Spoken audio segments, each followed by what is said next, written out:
Stop paying full price at Walmart. I'm about to reveal exactly how to find working coupons right within the Walmart app so you can save big on everything you buy.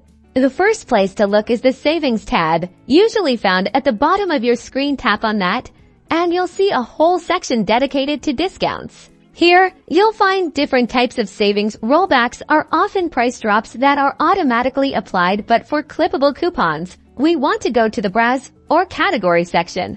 Now, within a category, look for an option to filter or sort by coupons. Sometimes this is a small icon.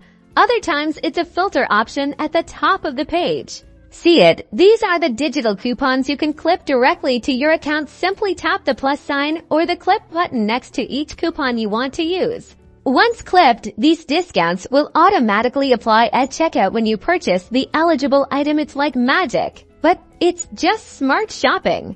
Don't forget to also check the search bar. Type in a specific item you're looking for, and then, if available, look for a coupon filter or a coupon available tag next to the product in the search results. And for those on-linearly deals, make sure you're also checking the deals section and any promotional banners on the app's homepage. These often highlight special offers and bundle discounts. So there you have it, why Euro your secret weapon for saving money on the Walmart app. Happy coupon clipping!